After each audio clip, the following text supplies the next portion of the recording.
Sorry, Emily. Good morning.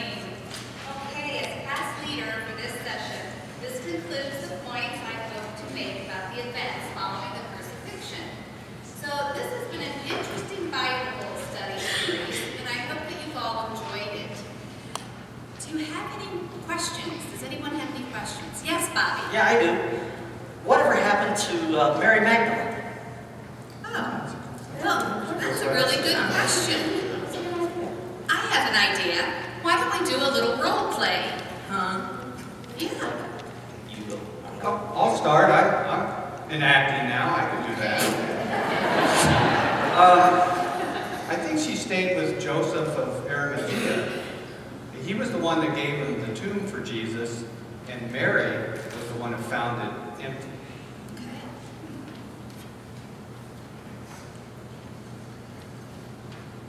Mary, I wanted to offer you a home for protection, but the thing is, my wife, she thinks the Pharisees would be a little unhappy if we did that. I'm really sorry.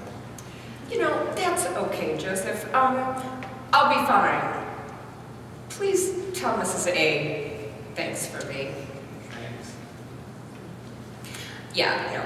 That wouldn't have happened because Joseph was basically very kind. He wasn't intimidated by the Pharisees at all. But he did not offer me shelter. Yes, Bobby? Maybe Peter took her when he traveled and preached. Oh, well, let's see what Peter has to say. I got this one.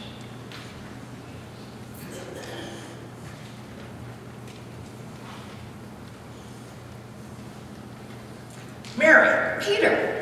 come with me on my travels. You can be my helper. You can help to control the crowds, and you can write down my speeches. Wow. Thank you, Peter. But, you know, if you had read the Gospel of Thomas, you would know that Peter didn't think women were worthy enough to preach, which is what I want to do. I'm waiting. Sorry, that didn't go well.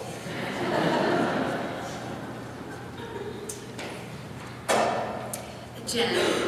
Maybe Mary went to live with Mary and Martha because they knew her so well. Well, we seem to be batting 1,000 here, so why doesn't Mary and Martha go give it a try?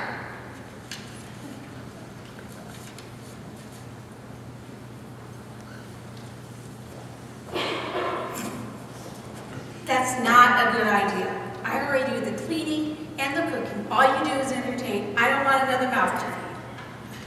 But you know our Lord loves Mary, and we need to offer her a place to live. Mary, how would you like to come live with Martha and I? We would be honored if you would. You could be safe, and we'd have a good time. Thank you so much, Mary. I really appreciate it. But Martha, you know, you really need to stop and smell the olives once in a while. Now that wouldn't really have happened. I really love them both. Yes, Jonathan? I'm thinking maybe Thomas. Okay, let's see what Thomas would have to say. Hey. Thomas! Mary, maybe you can come stay with me. I know you want to be a preacher and all. You were a great follower of Jesus, but honestly, I don't think you would make a decent preacher. I have my doubts about the disciples, and they're all pretty scared. Really, Thomas? Really? You doubt me and you doubt the disciples? Don't forget, you doubted me when I saw Jesus. And you even doubted until you stuck your finger in his side. Doubts? Ha!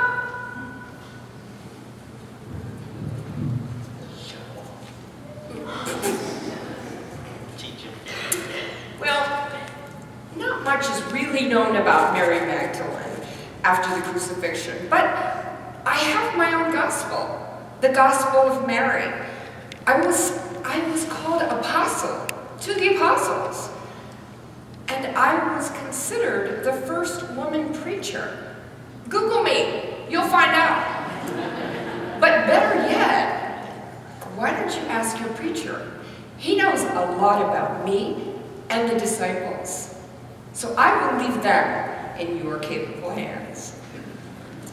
Well, maybe I should ask Pastor Jim to give us a few lessons on Mary and the other disciples. Hey, that's a good idea. All right, thanks for coming. Thanks, Karen. Thanks. That's really